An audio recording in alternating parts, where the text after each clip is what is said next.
1990 সালের 24শে এপ্রিল বিজ্ঞানীরা যখন প্রথমবার মহাকাশে হাবেল টেলিস্কোপ লঞ্চ করেছিল, তখন সেটা ছিল মহাকাশ বিজ্ঞানের ইতিহাসে সবথেকে বড় সাফল্য। আমরা আগাগোড়ায় পৃথিবী থেকে গ্রহ, নক্ষত্র এবং গ্যালাক্সির উপরে নজর রাখতাম এবং গবেষণা করতাম। পৃথিবী থেকে এই সমস্ত অবজেক্টের উপরে নজর রাখার সময় বায়ুমণ্ডলের কারণে আমরা অনেক সময় অনেক কিছু সঠিকভাবে দেখতে পারতাম না।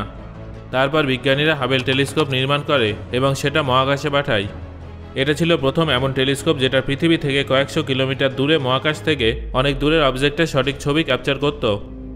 যদিও এটা লঞ্চ হওয়া মাত্রই এই টেলিস্কোপের কাছে একটা সমস্যা দেখা দেয়, যার ফলে এই টেলিস্কোপটা ছবি ক্যাপচার করলেও সেই ছবিগুলো ঝাপসা উঠছিল। কয়েক বিলিয়ন ডলারের প্রজেক্ট হওয়া সত্ত্বেও এই ছোট ভুলটা সম্পূর্ণ বিজ্ঞান জগৎকে চিন্তায় ফেলে দিয়েছিল। প্রায় 3 বছরের পরিশ্রমের পর বিজ্ঞানীরা হাবেল টেলিস্কোপের কাজ ঠিক করেন। তারপর আমাদের সামনে ব্রহ্মাণ্ডের সেই সত্যিটা উঠে আসে যেটা আমাদের চিন্তাধারায় বদলে ফেলে। হাবেল তার 30 বছরের সফরে প্রায় 13 লক্ষেরও বেশি অবজারভেশন করেছে এবং হাজার হাজার গ্যালাক্সি, নীহারিকা, নক্ষত্র এবং গ্রহের ছবি ক্যাপচার করেছে। হাবেল টেলিস্কোপ প্রত্যেক সপ্তাহে বিজ্ঞানীদের কাছে প্রায় 20 জিবি ডেটা ট্রান্সফার করে, যার ফলে এটা নিশ্চিতভাবে বলা যায় যে এই টেলিস্কোপটা আজও মহাকাশ বিজ্ঞানের প্রাণ হিসেবে বিবেচিত হয়ে থাকে। তবে লক্ষ লক্ষ ছবি ক্যাপচার করা এই টেলিস্কোপটা এমন কিছু ছবি ক্যাপচার করেছে যেটা সম্পূর্ণ মহাকাশ বিজ্ঞানকেই পাল্টে ফেলেছে, যার মধ্যে একটা ছোট বিন্দুতে হাজার হাজার গ্যালাক্সির ছবি থেকে শুরু করে 13 বিলিয়ন বছরের পুরনো ছবি ক্যাপচার করে এই টেলিস্কোপটা সবাইকে চমকে দিয়েছিল। আর এই ছবিগুলো না থাকলে আমরা কখনোই মহাকাশ বিজ্ঞানকে ভালোভাবে বুঝতে পারতাম না। যদি হাবেল এই সমস্ত ছবি ক্যাপচার না করত, তাহলে আজ আমাদের কাছে মহাকাশ সম্পর্কে যেটুকু তথ্য আছে তার বেশিরভাগটাই থাকতো না। এতদিনও বিজ্ঞান অনেক পিছিয়ে থাকতো কিংবা সম্পূর্ণ অন্যরকম হতো। বন্ধুরা, আজকের এই ভিডিওতে আমি আপনাদের হাবেল টেলিস্কোপের ক্যাপচার করা এমনই কিছু গুরুত্বপূর্ণ ছবি দেখাবো, তাই ভিডিওটা শেষ পর্যন্ত অবশ্যই দেখুন। তাহলে চলুন শুরু করা যাক। 1995 সালে নাসার বিজ্ঞানীরা হাবেল টেলিস্কোপকে একটা বিশেষ জায়গায় ফোকাস করার জন্য সেট করেন। এই জায়গাটা উর্সা মেজর কনস্টেলেশনের পাশেই ছিল, তবে এই জায়গাটা অত্যন্ত ছোট ছিল। উর্সা মেজরে 2.6 আর্ক মিনিট সমান জায়গায় হাবেলকে ফোকাস করার জন্য রাখা হয়। বিশাল মহাকাশে 2.6 আর্ক মিনিট জায়গা অনেকটা ছোট একটা এলাকা, যেখানে ফোকাস করে হাবেল সেই জায়গার ছবি ক্যাপচার করার চেষ্টা করছিল। সাধারণত যখনই হাবেলের সাহায্যে কোনো গ্রহ বা নক্ষত্রের ছবি ক্যাপচার করার চেষ্টা করা হয়, তখন সেটাকে সরাসরি সেই গ্রহ বা নক্ষত্রের দিকে ঘুরিয়ে দেওয়া হয়, যাতে অবজেক্ট থেকে আসা আলো রিসিভ করে হাবেল টেলিস্কোপ একটা পারফেক্ট ইমেজ ক্যাপচার করতে পারে। তবে বিজ্ঞানীরা এবার কিছু ভিন্ন পরিকল্পনা করেছিলেন। তারা হাবেলকে এমন একটা অংশে ফোকাস করার জন্য সেট করেন যেটা আজ পর্যন্ত কেউ কখনো অবজার্ভ করেনি। এই অংশটা পৃথিবী থেকে খালি চোখে বা অন্যান্য টেলিস্কোপের সাহায্যে দেখলে একেবারে অন্ধকার দেখতে লাগে। উর্সা মেজর কনস্টেলেশনে 7টা নক্ষত্রের একটা গ্রুপ আছে যা সপ্তর্ষি মণ্ডল নামে পরিচিত। একে ইংরেজিতে বিগ ডিপার বলা হয়। বিজ্ঞানীরা সপ্তর্ষি মণ্ডলের উপরের একটা ছোট এলাকা নির্বাচন করেন এবং সেখানে হাবেল টেলিস্কোপের মিরর সেট করে দেন। হাবেল টেলিস্কোপের ক্যামেরা একটানা 10 দিন পর্যন্ত এখানে একাধিকবার অবজারভেশন করে এবং 342টা ছবি ক্যাপচার করে।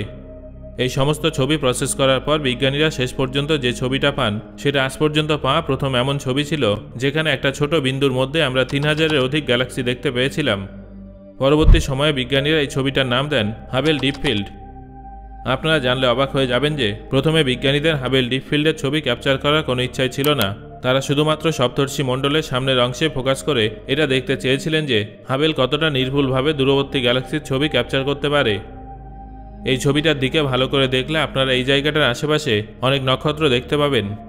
তবে এখানে আপনারা নীল রঙের যে বিন্দুটা দেখছেন সেটা হলো গ্যালাক্সি। প্রত্যেকটা গ্যালাক্সির মধ্যে কয়েক বিলিয়ন নক্ষত্র আছে এবং এই সমস্ত গ্যালাক্সি থেকে একটানা পৃথিবীর দিকে আলো আসে, যেটা হাবেল টেলিস্কোপ অনুসন্ধান করেছিল। প্রায় 3000-এর অধিক গ্যালাক্সি থেকে আসা লাইট ভিন্ন ভিন্ন সময়ে হাবেলের কাছে এসেছিল, যার সাহায্যে আমরা এটা জানতে পারি যে এই গ্যালাক্সিগুলো বাস্তবে কেমন দেখতে এবং এগুলো আমাদের পৃথিবীর থেকে কত দূরে আছে। ব্রহ্মাণ্ডে আমরা যত দূরের কোনো জিনিসের দিকে তাকাই, তত সঠিকভাবে আমরা ব্রহ্মাণ্ডের সৃষ্টির প্রক্রিয়াটা বুঝতে পারি। হাবেল ডিপ ফিল্ডে উপস্থিত এই গ্যালাক্সিগুলোর মধ্যে কিছু কিছু এতটাই দূরে আছে যে পৃথিবীতে সেই সমস্ত গ্যালাক্সির আলো এসে পৌঁছাতে 12 বিলিয়ন বছর সময় লেগেছে। অর্থাৎ এখন আমরা যে ছবিটা দেখছি সেটা 12 বিলিয়ন বছর আগের ছবি। এই ধরনের ছবির সাহায্যে আমরা ব্রহ্মাণ্ডের উৎপত্তি থেকে গ্যালাক্সির নির্মাণ চক্র সহজেই বুঝতে পারি। 25 বছর আগে ক্যাপচার করা হাবেল ডিপ ফিল্ডের ইমেজকে এই জন্যই এতটা স্পেশাল বলে মনে করা হয়। এই ছবিটা দেখার পর থেকে বিজ্ঞানীরা ব্রহ্মাণ্ডের প্রারম্ভিক সময়ের বিজ্ঞানকে কিছুটা হলেও বুঝতে পেরেছিলেন। হাবেল টেলিস্কোপ অত্যন্ত সেন্সিটিভ একটা টেলিস্কোপ, তাই যখন কোনো নক্ষত্র থেকে তরঙ্গ নির্গত হয় তখন হাবেল সেটা খুব সহজে অবজার্ভ করতে পারে। তবে যেহেতু ব্রহ্মাণ্ড একটানা প্রসারিত হচ্ছে, তাই যখন কোনো অবজেক্টের থেকে লাইট বেরোয় তখন তার তরঙ্গ এই প্রসারণের কারণেই ক্রমশ ছড়িয়ে পড়ে। এই জন্যই যখন হাবেল টেলিস্কোপ সেই অবজেক্টের লাইট রিসিভ করে তখন তার তরঙ্গ প্রারম্ভিক তরঙ্গের তুলনায় অনেকটাই বেশি হয়ে থাকে। একে রেডশিফট বলা হয়। এই ঘটনায় অনেক দূরে থাকা কোনো অবজেক্টের থেকে যখন লাইট বেরোয় এবং আমাদের কাছে পৌঁছায় তখন তার তরঙ্গ অনেক বড় হয়ে যায়। এটা হলো রেডশিফট এফেক্ট। যখন কোনো অবজেক্টের লাইট অনেক বেশি রেডশিফটেড হয়ে যায় তখন তার তরঙ্গ এত বেশি প্রসারিত হয়ে যায় যে সেটা হাবেলের ভিউইং রেঞ্জ থেকে অনেক বেশি এগিয়ে যায়। যখন হাবেল টেলিস্কোপ তৈরি করা হয়েছিল তখন তার প্রধান উদ্দেশ্য ছিল বিলিয়ন আলোকবর্ষ দূরে উপস্থিত গ্যালাক্সির ছবি ক্যাপচার করা। 2016 সালে রেডশিফটের সাহায্যে মানব ইতিহাসের সবথেকে পুরনো ছবি ক্যাপচার করে হাবেল টেলিস্কোপ এই কাজটা করে দেখিয়েছিল। এটা ছিল গ্যালাক্সি GN-Z11 এর ছবি, যেটা পৃথিবী থেকে 32 বিলিয়ন আলোকবর্ষ দূরে আছে। তবে আমরা এর থেকে যে লাইটটা রিসিভ করেছি সেটা কমপক্ষে 13 বিলিয়ন 40 কোটি বছর পুরনো। এই গ্যালাক্সিটাকে দেখে আমরা বিগ ব্যাংয়ের অনেক কাছে চলে যাই। বিগ ব্যাং 13.8 বিলিয়ন বছর পূর্বে ঘটেছিল, আর এই গ্যালাক্সি থেকে আসা লাইট 13.4 বিলিয়ন বছর পুরনো। এই ছবি থেকে আমরা অনুমান করতে পারি যে প্রারম্ভিক সময়ে কীভাবে ব্রহ্মাণ্ডে গ্যালাক্সি তৈরি হয়েছিল। 13 বিলিয়ন বছরের পুরনো এই ছবিটা ক্যাপচার করার সময় হাবেল অনেক সমস্যার মুখোমুখি হয়েছিল। এই গ্যালাক্সির ছবিটা আমরা এই জন্য পেয়েছি কারণ হাবেল ব্রহ্মাণ্ডের যে এলাকায় পর্যবেক্ষণ করেছিল সেখানে খুব কম সংখ্যক নিউট্রন গ্যাস ছিল, যার ফলে হাবেল একটা স্বচ্ছ ফোকাস পয়েন্ট পেয়ে গিয়েছিল। পাশাপাশি এই গ্যালাক্সি থেকে আসা লাইটকে সামনে উপস্থিত অন্য গ্যালাক্সির গ্র্যাভিটির সাহায্যে বাঁকিয়ে দিয়েছিল, যার ফলে এই গ্যালাক্সিটা ঢেকে যাওয়া সত্ত্বেও নিজের লাইট হাবেল পর্যন্ত পাঠাতে সফল হয়েছিল। একে গ্র্যাভিটেশনাল লেন্সিং বলা হয়। যে কোনো অবজেক্টের লাইট অন্য কোনো অবজেক্টে গ্র্যাভিটেশনাল পুলের সাহায্যে মুড়ে দেওয়া হয়।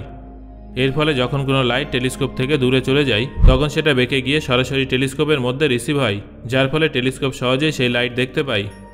গ্যালাক্সি GN-Z11 এর ছবিটাও হাবেল টেলিস্কোপে এইভাবেই ক্যাপচার হয়েছিল। বন্ধুরা, এখানে আপনাদের অনেকের মনে হয়তো প্রশ্ন উঠছে যে ব্রহ্মাণ্ড তো 14 বিলিয়ন বছর আগে সৃষ্টি হয়েছে, আর কোনো জিনিস আলোর গতিবেগের থেকে দ্রুত চলতে পারে না, তাহলে এই গ্যালাক্সি আমাদের থেকে 32 বিলিয়ন আলোকবর্ষ দূরে কিভাবে আছে? বন্ধুরা, এর পেছনে সবথেকে বড় কারণ হলো ব্রহ্মাণ্ডের একটানা সম্প্রসারণ। 1995 সালে হাবেল টেলিস্কোপ দ্বারা ক্যাপচার করা হাবেল ডিপ ফিল্ডের ছবি এবং 2016 সালে ক্যাপচার করা গ্যালাক্সি GN-Z11 এর ছবি জ্যোতির্বিজ্ঞানের সবথেকে গুরুত্বপূর্ণ ছবি।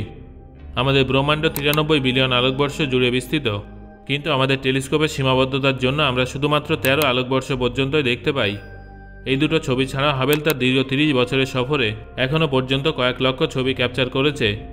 2003 সালে সেপ্টেম্বর মাস থেকে শুরু করে 2004 সালের জানুয়ারি পর্যন্ত হাবেল টেলিস্কোপ ব্রহ্মাণ্ডের এক জায়গায় ফোকাস করে Hubble ultra deep field image capture করেছিল, যেখানে খুব অল্প জায়গার মধ্যে আমরা 10,000-এর অধিক গ্যালাক্সি দেখতে পাই। যদিও হাবেল টেলিস্কোপ এখনও পর্যন্ত কাজ করছে, বিজ্ঞানীরা অনুমান করছেন যে 2030 সাল নাগাদ হাবেল পৃথিবীর এতটাই কাছে চলে আসবে যে পৃথিবীর বায়ুমণ্ডলেই ধ্বংস হয়ে যাবে। তাই বিজ্ঞানীরা নতুন প্রজন্মের টেলিস্কোপ নির্মাণের দিকে বেশি গুরুত্ব দিচ্ছেন। সো বন্ধুরা, আজকের এই ভিডিওতে আলোচিত হাবেল টেলিস্কোপের সম্পর্কে যে বিষয়গুলো আলোচনা করা হলো সেগুলোকে আপনি আগে থেকে জানতেন? সেটা অবশ্যই আমাকে কমেন্ট করে জানান, আর ভিডিওটা কেমন লাগলো সেটাও জানাবেন।